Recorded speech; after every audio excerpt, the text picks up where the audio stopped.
look at the behavior of people on LinkedIn.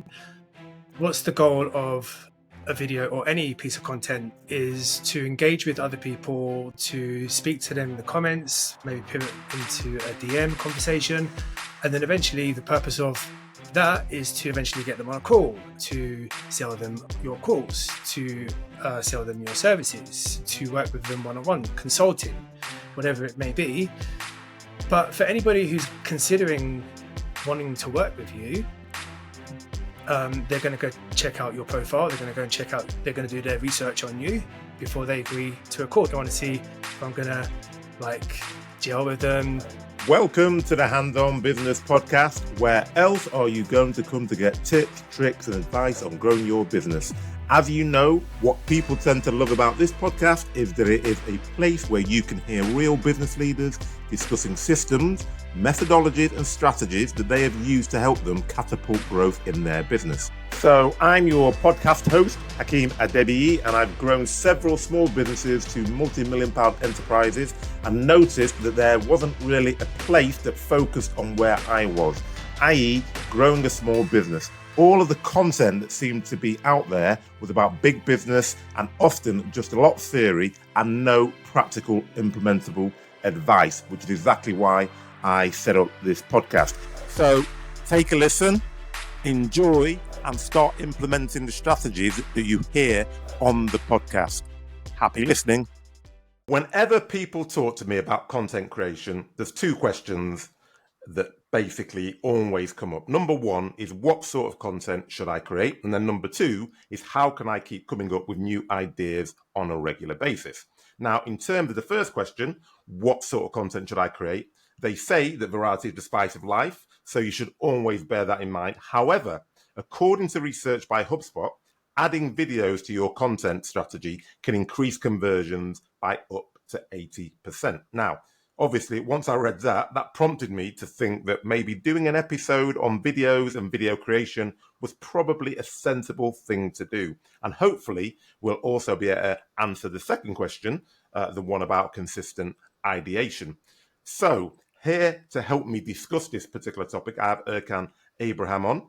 Now, he's known as the video guy, and he believes in the power of tonality and also conversation, the art of video creation. And he described his mission as helping to simplify the video making process, or process even, for business owners, and to help them come up with a content strategy, which will then help them produce engaging short videos and help convert viewers into clients. So the topic of today's show is how to turn video views into clients on LinkedIn specifically. So welcome, Ercan. Thank you for having me. No, my absolute pleasure. My absolute pleasure. So we always like to jump in and just get to know a bit more about our guests before we start picking your brains on your specific area of expertise. So just give us almost like a potted history of how you become to be an expert in LinkedIn video marketing. Yeah, so I guess my first love is obviously creativity. Anyone who's in video likes a bit of creativity. So I think I started with creativity, and then I fell into video making, camera making. I was a little bit of a photographer in the beginning. But then around that time, I was, it's like around the time when you start applying for jobs, I fell into the agency world and I started working for companies, and I was always doing videos and editing and stuff like that. And then eventually I started to, what happened was I worked within a marketing team within a large company. And I was the only digital designer in the large company out of like 30 marketeers within my team. And it was a whole different new language that I was learning. I was learning like how to look at data and how to analyze this content by not because before I would analyze content by what I thought was good and my own personal opinion on what I thought looked nice. And in the end, I soon came to realize it's not necessarily what you like. In the end, it all boils down to what the audience likes. So that's one key thing that I learned when I was working with these marketeers. And then ever since I left, I guess I took my business onto LinkedIn, and that's really influenced how I think about video content today. Okay, no, thank you very much. I specifically like the what you just said there about focusing on your personal opinion and shifting, and then your mindset shift from that to moving to actually focusing on what your audience wants. Because I think, we're going to get into that, because I think a lot of people, when they produce video, are Yes. producing videos because they've seen something that they like, or Yep. they've seen something that's popular, and they think, "Oh, right, I'm going to jump on that bandwagon." When actually Yeah. that may be completely contradictory to Yep. what your audience is actually after. So in terms of, obviously the HubSpot thing Mhm. that I read about, video content and adding that to your marketing strategy Yep. is going to increase your conversion by 8%. So why do you think that is? Why is video so important, and is it much more important than other forms of content in your experience? I wouldn't say it's more important, but it is definitely important because if you let's look at the behavior of people on LinkedIn. What's the goal of a video or any piece of content is to engage with other people, to speak to them in the comments, maybe pivot into a DM conversation. And then eventually the purpose of that is to eventually get them on a call, to sell them your course, to sell them your services, to work with them one on one, consulting, whatever it may be. But for anybody who's considering wanting to work with you, they're going to go check out your profile. They're going to go and check out, they're going to do their research on you before they agree to a call. That's what I would do. Anytime I speak to somebody, anytime that somebody DMs me in the comments, the first thing I do is I could check out their profile and I want to see who I'm talking to. And so, yes, they may have nice writing skills and might have good looking carousels, but ultimately at the end of the day, I want to see what that person is like. I want to see what their character is like. I want to see if I'm going to like gel with them. These are the types of things or decisions people want to make before they jump on any call with anybody and have any like kind of back and forth conversation. Yeah, I So suppose I suppose it's kind of the best way of connecting with somebody without actually, or in advance of you speaking with them or meeting with them, you can sort of like get a sense. And I've had this conversation with lots of people when we talk about how do you determine which customers you want, which customers you don't want, and qualifying out is just as important as qualifying in. And actually, one of the reasons I use a lot of video is because I I don't want to work with people who don't like me. So I'm pretty yeah, much what you see on camera is what you're going to get when I meet you. So if you don't like what you see on camera, then I don't want to absolutely. work with you, to be honest. So yeah. So I think that's a really nice way of putting it. There's another aspect And to it. oh, go on. There's another aspect to it as well. So when you ask me like is video content more important than text post or carousel post, if you look at it in the timeline, so many people have said previously like video is not doesn't get as much reach or you don't get as many likes and as many comments you get. But when it comes to the timeline, I think it all boils down to the LinkedIn algorithm, and the LinkedIn algorithm will push whatever person's favorable content is, that's what they will receive the most. So if people like watching videos, the algorithm will push more Okay. videos to that person. If people prefer text posts, they'll push more text posts to that person. So when you ask me, is video important? It's going to be important to whoever is interested in looking at that piece of content. So it's another aspect of Okay. So just explain to me how that works then. So for yeah, example, what you're saying is that LinkedIn is looking at your behavior really. So if I am a exactly. person that's Yeah, constantly searching up videos, then it will yes, then start serving me up video content. If I'm a person who's spending hours reading text posts or reading yes, blog posts or whatever or articles, then it will yes, serve me up more of that. Okay, so it's almost like a self-fulfilling prophecy that you're going to be served up what the type of content you like. So that's almost gonna be if I'm trying to do video content, the sort of people that I'm going to attract to the people, my audience, but my audience who like video, basically. yes. And also, it all boils down to the context of the videos as well. So, for instance, like there's two types of video. You've got entertainment videos, and then you've got educational videos.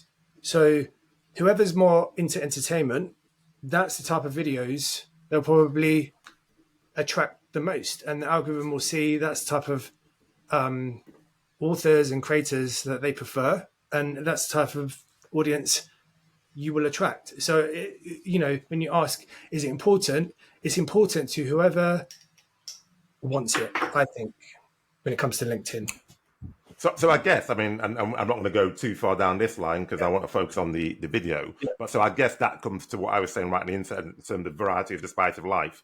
Because what you're effectively saying is that therefore you don't want to just do all video because then you're going to probably cut out some of the people who are doing text or reading text or reading something else. You need to do a variety and a bit of a mashup, really.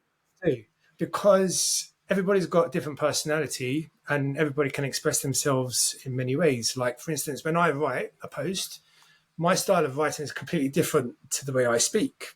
And if I was to just continue, like, actually, I've got a little story. Like, I was talking, this guy has been constantly been showing up for my content all the time. Like, he likes my comments, likes my posts, my videos, and he comments and engages with me. But when I check out his profile, he only had graphic, infographic type posts. So I didn't really know who I was talking to, but I was obviously appreciative of him showing up for me all the time. And eventually I checked him out and I found him on YouTube. And on YouTube, he had like 20 10-minute videos of him standing, talking in front of an audience, really confident, really well spoken, like so interested in what he was saying. And I was like, I need to get this guy on a call because like this guy is not showing his, I know he's on LinkedIn all the time because that green dot is there. I know he's online. He shows up for me all the time. But I'm like, dude, you need to get on LinkedIn in the right way because you're not showing your true potential here. And, it turns out that, he was overthinking and he wasn't like, common things that people go through when, they feel a bit under pressure. And I was like, you don't need to because you're really good at making videos. But, my point is, I didn't know who was engaging with me. And had I known the whole tonality of me speaking with that guy in LinkedIn, that, like as soon as I realized who I was talking to, the conversation was so much more meaningful. And, I understood who I was talking to. And it's just, that's why video is really important. Okay, so yeah, and then I mean, and this is what we really want to get into. So what are some of the essential elements that you'd think about, or do you'd say to listeners and my viewers about when you're considering to create a video for marketing purposes? Are there specific things that you need to really take into account? Yeah, I think the first thing you need to take into account is how people use the platform, and what frame of mind people are in. So when people go to LinkedIn, it's a business platform. Okay, so they're not endlessly scrolling like they do on TikTok. They are on LinkedIn for a purpose. They want to engage with potential clients, and they have goals to achieve. So all of that means time. You don't have a lot of time to do many things. You schedule out time to be on LinkedIn, and you want to make your time most effective. The problem is people are trying to engage with other people's content. They want to show up for other people's content because when they do, they're showing up for themselves and they want to put themselves out there. But a lot of the time, a lot of people are making it difficult for people to understand quickly and easily what their message is, especially with video. The key essential thing people need to consider is, how am I coming across? Am I being understood? Am I being clear? And am I being engaging enough? And so what LinkedIn needs is for people to say what they need to say quickly, and like think about formatting and think about how they're showing up for their audience. So those are the key things that people need to think about before they start making videos. Like, for instance, I've connected with somebody recently and he started to make videos for the very first time. But back to your point again about passion projects, because he's like practicing the video, he's in that mode where he feels like he needs to express himself and go down that passion project route to get good at being on video. And he's like practicing on himself basically. But, that's not going to, it's not going to win you clients, and nobody wants to really hold your hand while you're learning video. So I think even if you're new, it's really handy to know that you need to be purposeful with your videos from the very start and understand that people's time is valuable. And if you have a message to say, you just need to get it out like in the first 30 seconds, if possible. And then if people are interested, you've still got another minute or 2 minutes to talk about what it is that you want to do. So formatting is key, and understanding how people use LinkedIn and why they're there in the first So place. just say a bit more about when you say formatting, what exactly, Yeah. what are you referring to, just so that everyone's clear? Formatting. So there's formatting. So a lot of people think, oh, I've made a video, so let's just post the video and that will be it. But there's more to it than just a video. You've still got the text area at the top. You still got when the video is about to play, but maybe it doesn't play. It's like paused on the first split second of your video, often with your mouth wide open, and it's not really, it doesn't really entice people to stick around to see what you're going to say. And then also below, you've got your engagement. So you've got your commenting below, and that's all formatting. You still can write text, you can still engage people in many different ways. And also, another way of thinking of formatting is being mobile optimized. There's like people associate landscape videos with YouTube 10 minutes. But if you're like mobile optimized, people will think, okay, it's going to be quick, it's going to be short, let's check it out. So let's engage with it. So that's another way of looking at formatting. Like they say, 65%, between 65 and 80% people are on mobile. So it's best to be mobile optimized. Another way you can do formatting is styling as well. So like the essence of the video, how you tell stories, yeah, I mean, I can just go on, but formatting is one to look at. Okay, and that's really useful, because I did notice that, because if you have any video editor, Yeah. then it'll tell it'll now start telling you, oh, do you want to optimize for LinkedIn? Do you want to optimize for YouTube? Do you want to optimize for TikTok? And the LinkedIn one that it always offers you is that square. It's not the 16:9. It's like the one. I think it's one. It's called 1-to-1, isn't it? Yeah. But what I'd noticed is that people who are really getting better interaction on LinkedIn were always posting it in the, is it 9:16? So it's like a TikTok type video. Yes. Yeah, and I think that is exactly just as you said there, because people associate that with, oh, it's a quick 1 minute video, so I watch it. Whereas when you see a big video, you think, oh, right, how long is this going to be? Yes. So that's really good advice. And then just on the formatting again, because it's something I was going to ask anyway. Yeah. Because when I see people post videos now, because I like video, so I'll click on the video. But what I've noticed is that lots of people will also write a very long text. Mm-hmm. And just for Mm-hmm. me, if I'm honest, I find it quite irritating, because I think, well, if you've posted a video, Yep. why have you written? You've written the whole. You've pretty much told me what's going to be in the video on here, and I'm like, yeah, well, I'm not going to bother reading that, and I actually find it a bit irritating, actually. So, what's your advice on that? Because sometimes I see people just do a really short intro and then the video, but sometimes I see people writing War and Peace and then the video. Yeah. The way I see the text there at the top is to help people who not really video people to watch the Yeah, video.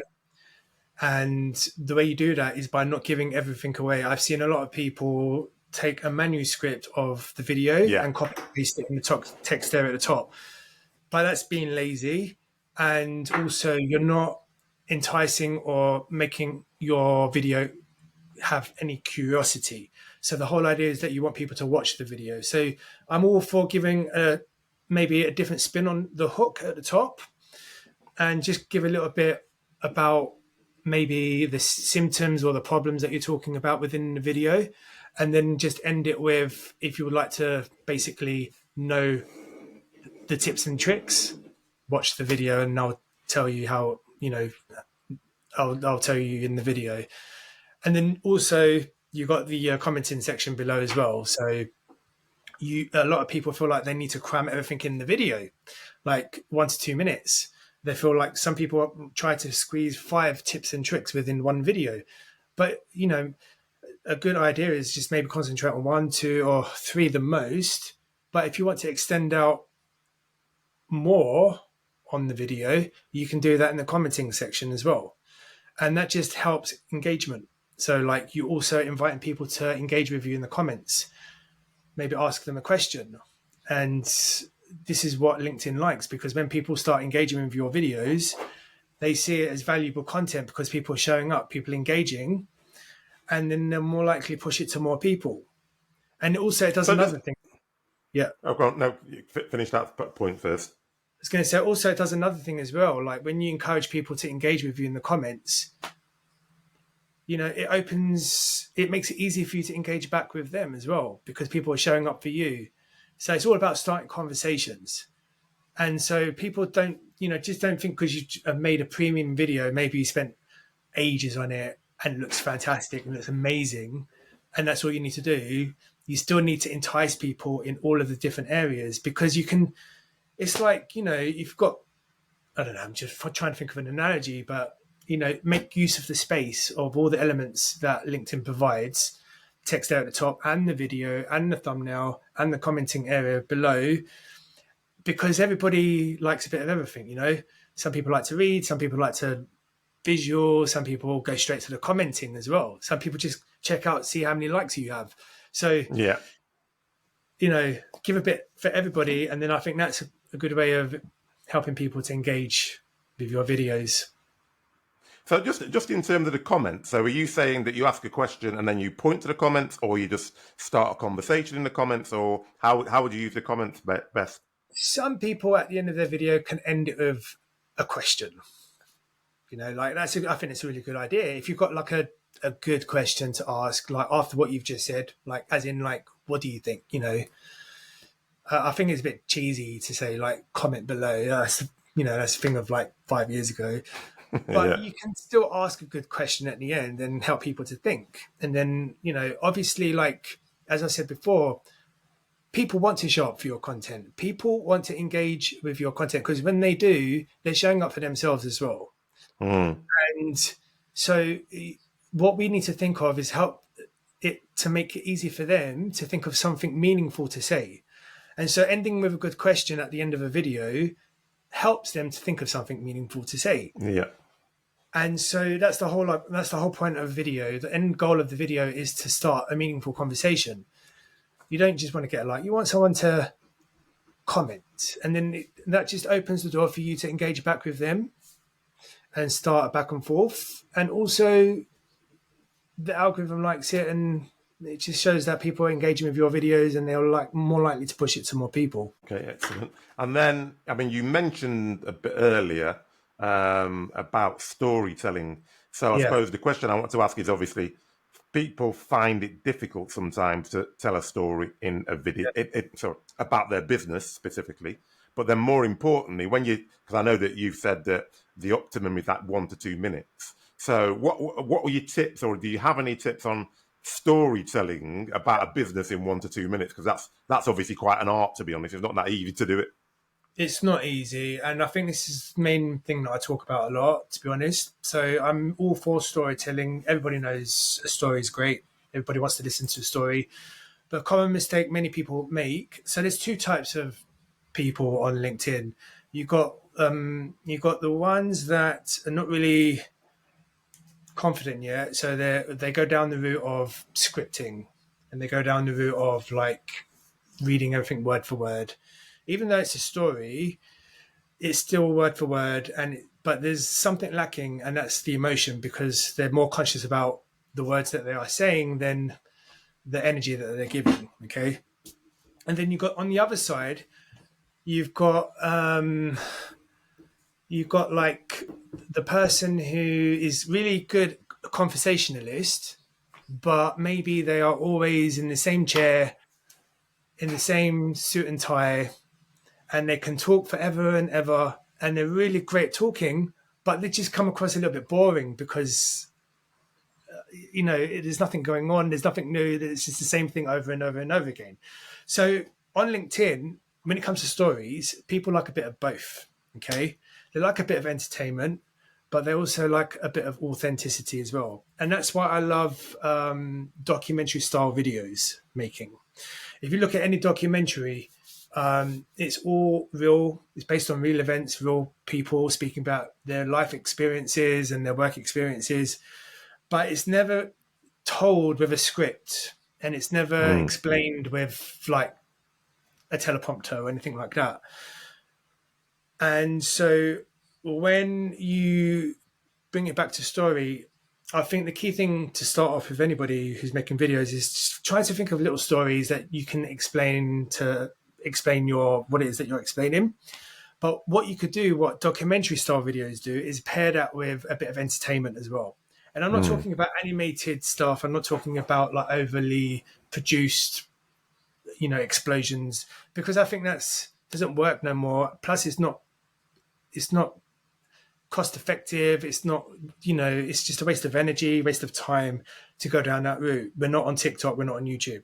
For LinkedIn, just simple like extra footages maybe of you working and doing certain things, or maybe you could like use other b-roll footages. Like some people are using AI at the moment. I think even using AI, like manipulated images, I've been seeing that a lot, but Mm. incorporating it with you on the video, so you've got a bit of authenticity plus you have a bit of entertainment as well. Because there's no point in saying AI is not great. Video, everybody needs to be authentic. You can still include a bit of AI, manipulated imagery and or videos, but paired with you being authentic, telling your story, based on real events. I think that's the key. The mix between the two is documentary style. Okay, no, that's very useful information. And then, I mean, because we're kind of talking about anyway, but so I've just writing down there. So the key elements you're saying was obviously number one, what's the purpose of the video? Sorry, what's the purpose of LinkedIn? So you understand what the purpose of LinkedIn is. So you fit your video into that. Make sure that your message is clear and engaging. Effectively, you said make sure it's quick because people's time is valuable, and you want to make sure that you capture their attention in the first 30 seconds. And then there's quite a few others I've written down as well, but I just wanted to stop there. So Mm-hmm. what are the techniques and the tips that you can give to actually help people capture a viewer's attention in 30 Yeah. seconds? Because obviously the business videos, how do you get them in that 30 seconds? Well, the other aspect of things is, I didn't say this yet, but a lot of people are watching LinkedIn videos with the sound off. So it's unlike YouTube. You carve yourself out 10, 15 minutes to watch your best YouTube things with full sound. LinkedIn is not like that. So they'll most likely see videos, and the first thing they'll see is you and your environment and your energy. Those are the first things people look at. Subconsciously, people make split second judgments on what, and I'm not talking genetically either. I'm just talking about your vibe.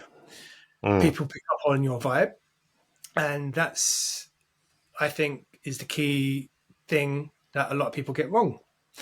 For example, if you're like a therapist or a consultant and you're trying to help people with momentum, let's say, you want to help people to have better momentum, focus, and all of that, but you're in your bedroom, your bed's unmade, and you've got your children and your animals jumping around in the background. Or maybe you're like talking and driving at the same time. I've seen that before. People are driving and like spewing out everything that's on their mind, but you're not really helping somebody to paint a picture of what it's like to work with you. And I think it Yeah. all comes down to you need to understand your audience and show up for how your audience expects you to show up for them. Because ultimately, at the end of this video, at the end of this conversation or DM that you're going to have, you're going to invite that person to a one-to-one call. And for the long term, if you're doing like one-to-one sessions with them, you're going to be in a quiet room. So why not help them to imagine what it's like to work with you from the first video? Yes, it's nice to show different sides in the park playing and, doing your thing. But I think predominantly people need to focus on the environment that they are in and how they are showing up for the person. And I think that if you get that right and you understand who you're talking to, then anybody that stumbles across your video will relate to that environment. And it's that split second judgment. And they'll decide, is this for me? Is this not for me? And I think that's the key factor. So yeah, with the sound off, it's all visual, Hakeem. It's all visual. It's like the first split second thing they see is your environment, your energy.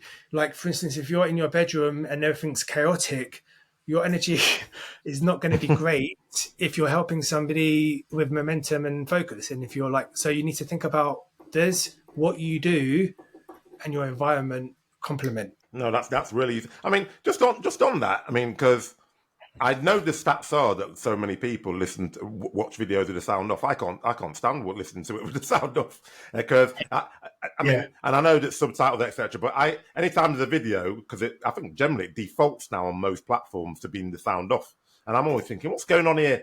And I'm always looking for the sound because I want to hear what the person's actually saying. Because I think, like you, I mean, and obviously everyone knows that you remember more of what you see and hear actually. So I'm always interested to see how they're delivering what they're saying, because I think that also gives me, I'm not saying everybody, but it gives me an insight into what their energy is like, what they like as a person, rather than seeing them with the sound off and I'm just reading the subtitles. Because then when I'm reading the subtitles, I'm looking less at them as well because I'm reading the subtitles. So I mean, I don't know. I mean, have you seen? Because I know the stats are there, but have you seen that lots of people are listening with their sound off? I actually am just going by what happens to me. So okay, every time I go through my feed, and automatically the sound is off. So I manually have to put the sound on every time. Yeah. And I'm predominantly on desktop anyway because my business is on LinkedIn. So I work from desktop. Yeah. So every time a video pops up for me in my feed, I see the person talking in silent, and then I have to put the sound on. But I have to decide whether I want to put the sound on. And for me to put the sound on, it needs to hook me in.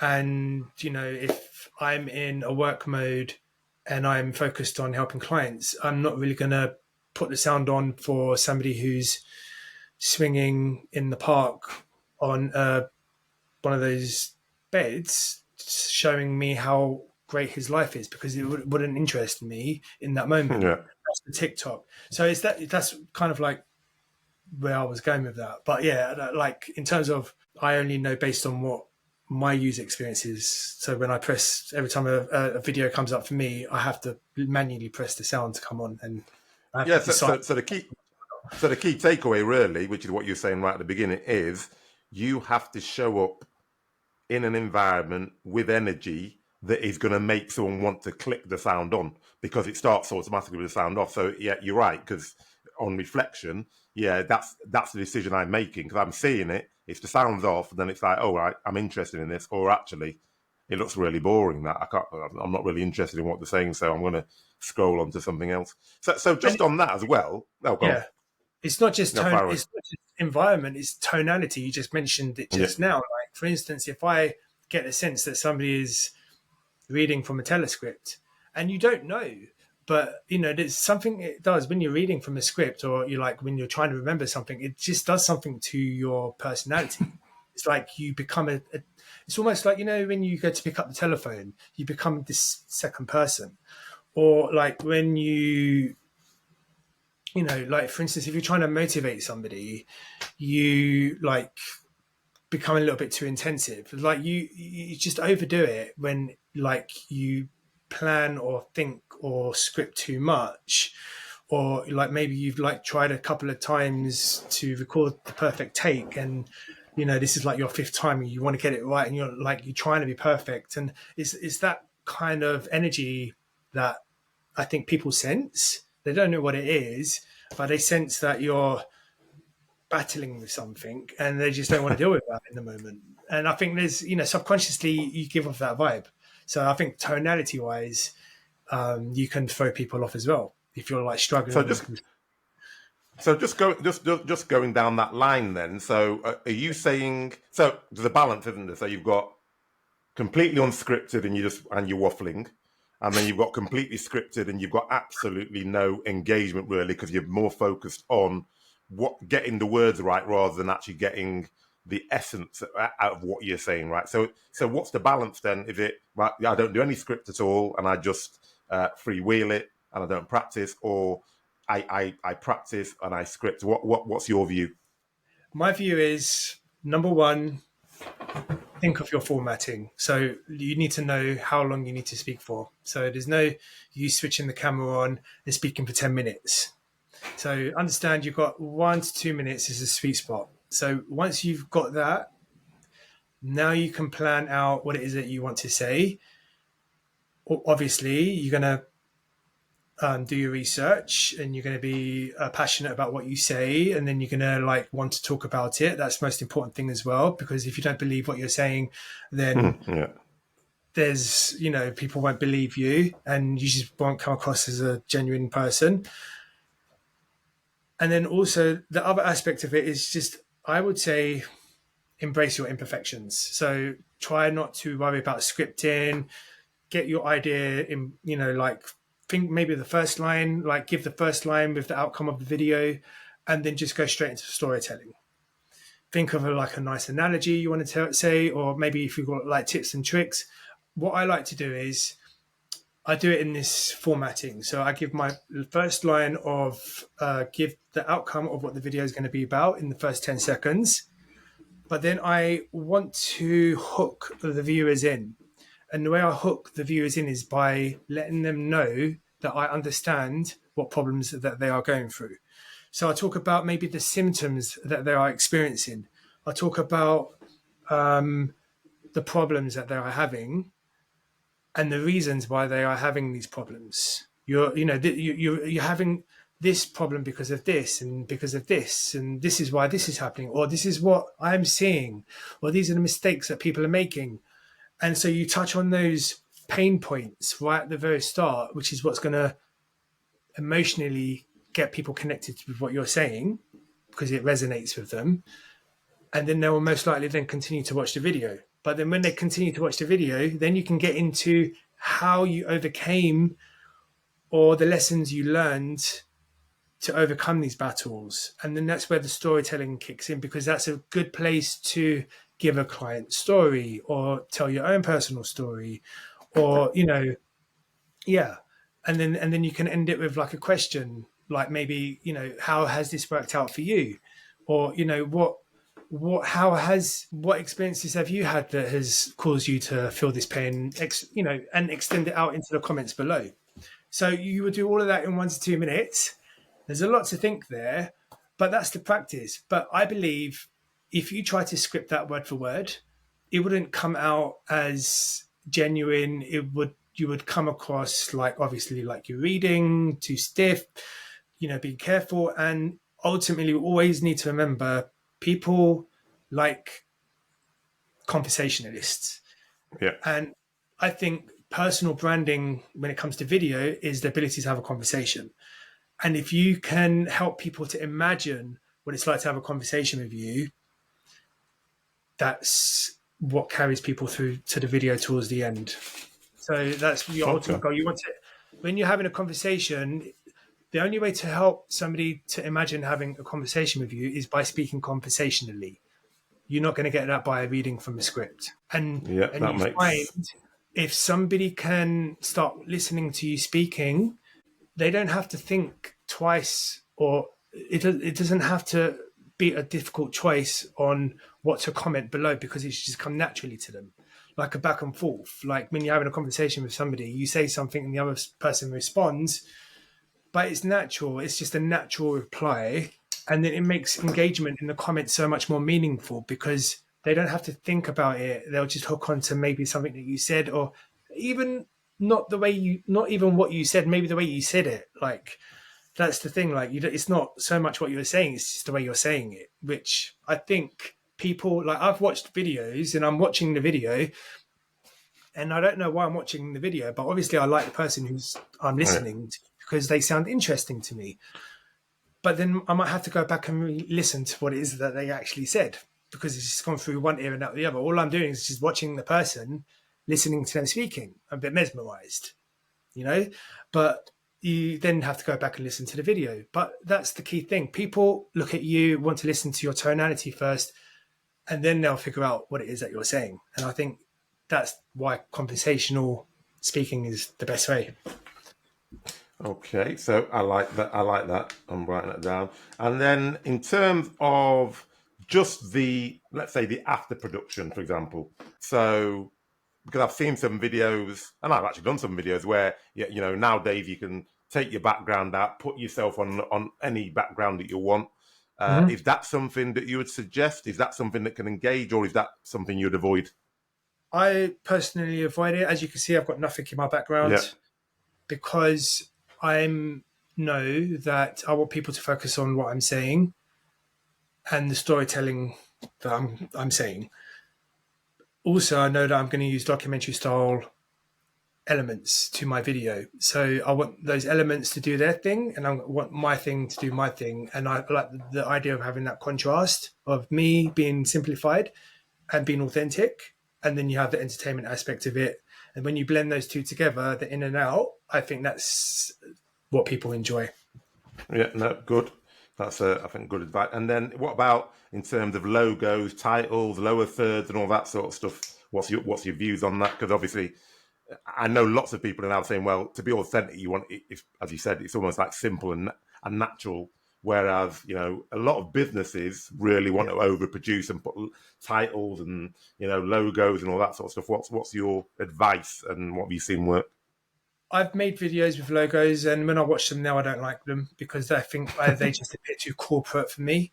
And I think LinkedIn is more of a space. Well, the people that I think people who are connected with are personal branders, like real people. It's not so much businesses. I think some people, it all depends. Like, for instance, I'm in the space of like consultants and coaches and therapists and like leadership people, and they're all like entrepreneurs and they work for themselves. So if anybody wants to know my logo, they can just see my name and my profile picture. It will be right next to the video, and I think that's enough. And then yeah, so I don't use logos because it doesn't work for my audience. But for anybody who has or is in that business space, then it might work for them. So it all depends Okay. on who your target audience is, really. So I suppose the advice would be to, number one, as we said at the beginning, you need to know who your target audience is. You need to know what is their like to like, and then you can mix and match, can't you, to get an idea of what works best for you. It's not one size fits all where you say, right, I'm just going to do all my videos are like this. And then just on that note, then, so because you talked about it right at the beginning when you were talking about your journey, and you were talking about that you started looking at data and what the Yeah. data was saying. So based on that, how do you then measure the effectiveness of a video campaign or video marketing? It's a really good question. And the answer to that is consistency. So let's say you take a person that's predominantly doing text posts and carousel posts, and that's all they do. They've got data. Like they've been doing Yeah, that for 2, 3 years. They have data. They know what works. They know what doesn't work. The reason they know that is because they've been consistent with it every single day. But if you ask somebody to make a video and they post it, and because it's videos is slightly more difficult, well, it is more difficult. People tend to post one video a month, one video every 2 months. Well, you're not going to get data if you post once a month or once every 2 months. You need to post every day or at least be consistent with twice a week, 3 times a week for 4 months, 5 months, 3 months even. And then you can find your data.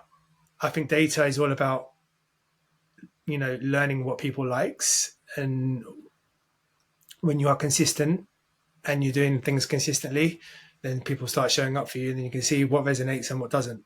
So it's the same thing as data when you will do text posts and carousel posts. But with video, obviously, because it's slightly more difficult, people think, oh, you don't get reach with video, but the thing is, you're not consistent with video to get the reach. You're not going to go viral immediately because people need to familiarize themselves with you and the way you speak and your mannerisms and who you are and your formatting.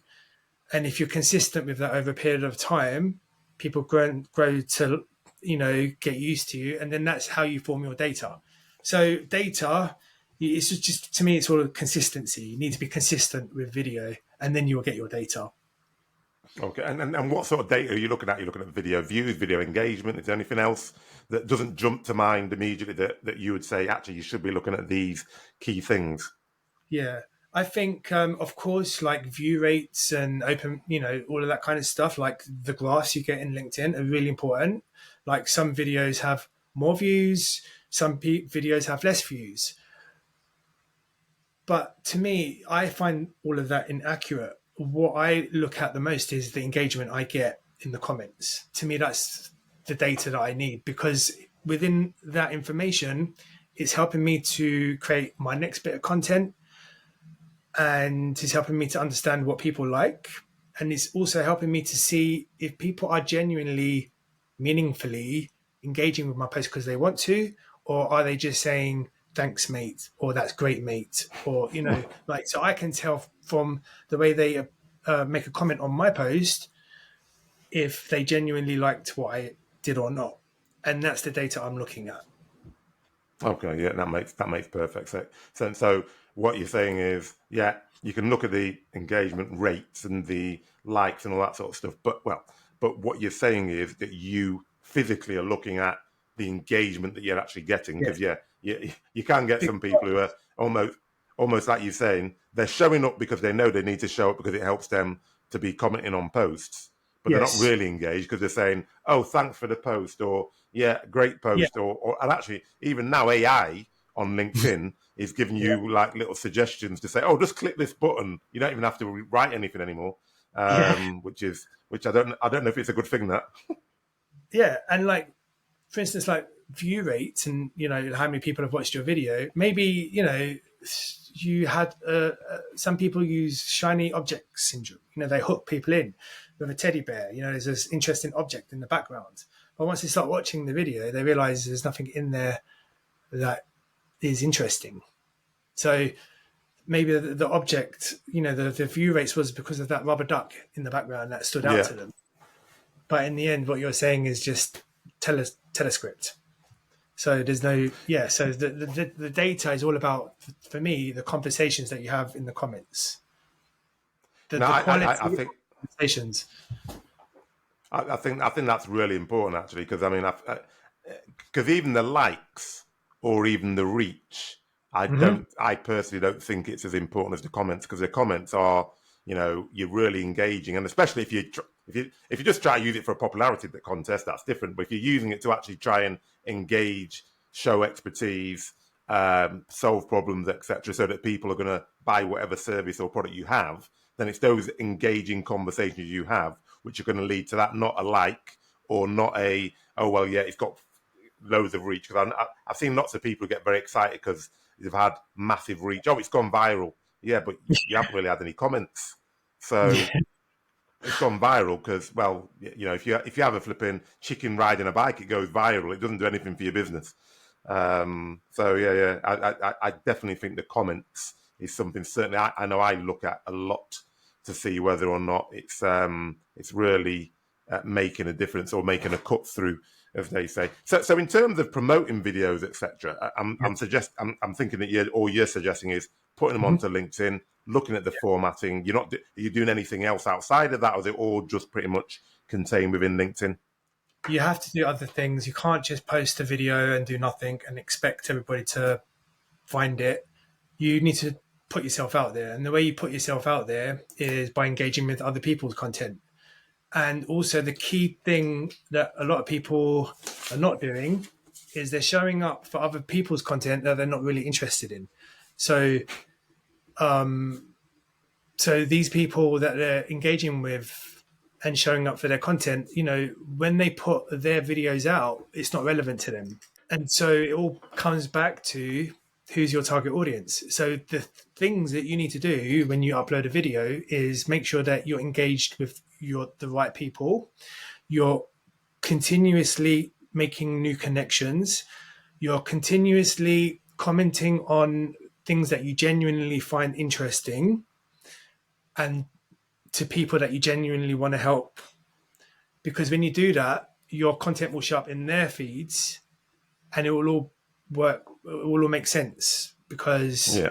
everything you do is purposeful. A lot of people spend times showing up on top creators' posts, but what's the point? Because A, they're not your target audience. B, you're just going to get lost in the crowd, and they don't respond to you anyway. So, like, why? So you just need to be purposeful with who you're engaging with and who you're making content for. Yeah, no, I think that's a very good because what I've noticed, and I'll mention it. So Stephen Bartlett obviously gets hundreds of thousands, and actually he posts some good stuff. So occasionally I'll repost it, and Yeah. whenever you repost it, you'll get loads of you'll get a lot of interaction, but that interaction isn't for you. That interaction is really for Stephen Bartlett. So I repost stuff like that, or very, very sparsely if I see something. And actually, sometimes I'll just take, because he posts a lot of images, like from business books, etc. So I'll just take what he's actually posted from the business book and then write around that myself, rather than I think people think, oh, if I repost it from him, because he's so popular, he'll probably like mine, and then I'll get loads of shine from what he's doing, and you won't get anything at all. Actually, it'll all go back to him, and and people will think, oh, Stephen Bartlett's very intelligent, isn't he? They're not. It doesn't show your expertise at all by just reposting something that someone else has said. So I think you're right. It's about Yeah. engaging and engaging with the right people and the right audience in the right way. And I think you said it right at the beginning, is that it's about being purposeful and knowing why you're actually there, what you're showing up to do. What's the goal? So What's the end goal of your video? Because look, video doesn't take 5 minutes to make. It takes time to create video. So why not be purposeful with it? And why not have a thought process, plan it out, consider who you're speaking to, be purposeful, have your call to actions, have everything in place, and then put your videos out there. And then the last but one question. So in terms of, because you talked about the length of a video, and the optimum is 1 to 2 minutes. So if it's less than 1 minute or more than 2 minutes, what kind of happens to the engagement in those two situations?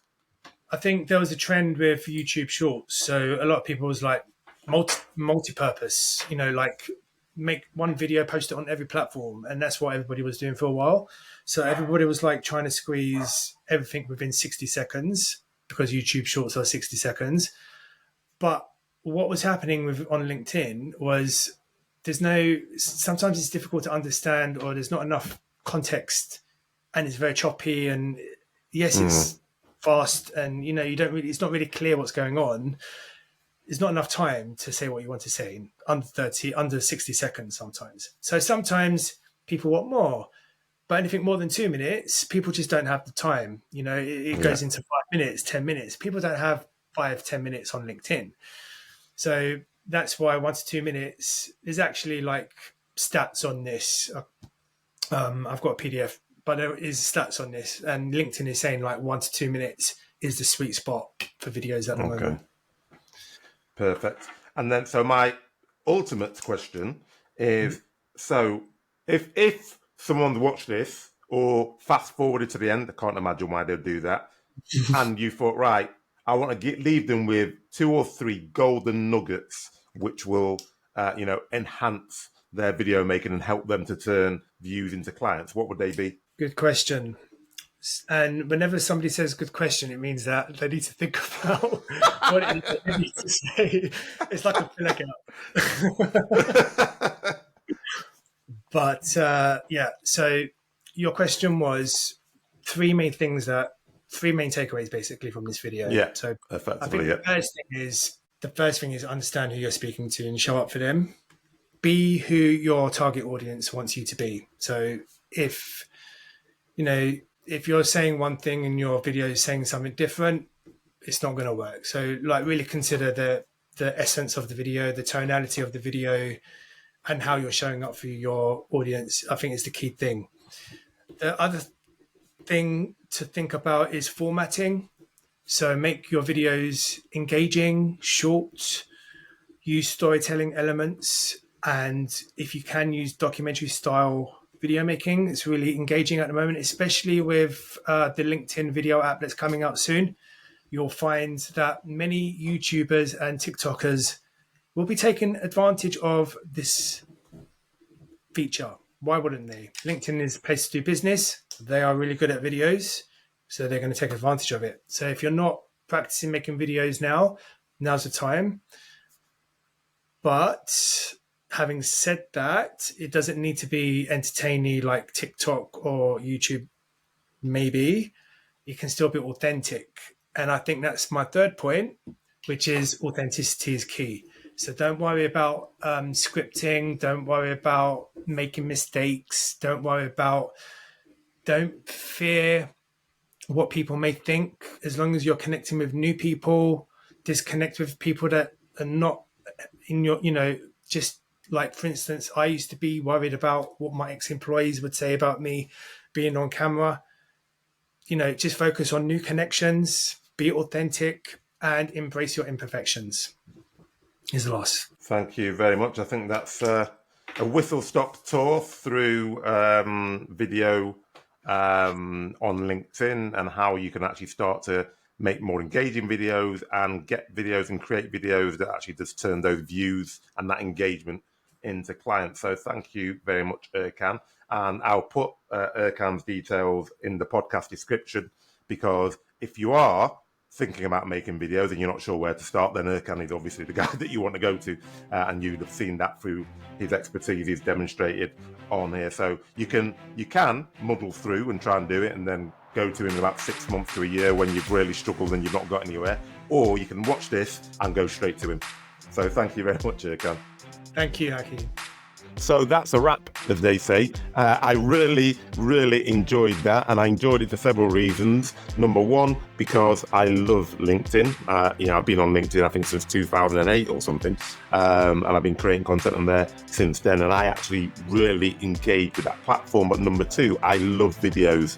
So to bring the two together is great, and actually to speak to Ercan, who's a master of creating videos for LinkedIn, I've learned a significant amount. So I'm pretty positive that everybody who listens to this got some very key actionable takeaways. The one thing that really resonated with me, because I hadn't heard it before, was about that formatting and, creating, engaging videos, making them short but not too short, so that you can still get all the information in there, and then introducing that documentary style. And then also what Ercan was talking about in terms of formatting, in terms of it's not just a video, but it's also about what you put in the text in the post, what you put in the comments, how you engage in the video so that people put stuff into the comments, and then, showing up for other people and commenting on their posts to actually promote what you're doing and your video. It was action-packed as far as I'm concerned. I was writing down all the things, and my pen was starting to run out because there's so much in there. So I'm off to go and start implementing some of what Ercan has just spoken to me about, and I hope you do the same. And if you want to pick up the show notes, head over to the salesaccelerationformula.com/podcast-show-notes, and you'll be able to subscribe to our mailing list and get show notes for every single episode. And as always, subscribe, like, and share with your friends, colleagues, and anyone else who you think may be interested. But most of all, keep the feedback coming so that we can continue to improve and give you more of what you like. Hope you enjoyed this as much as I did, and as I always do. Keep listening and keep growing.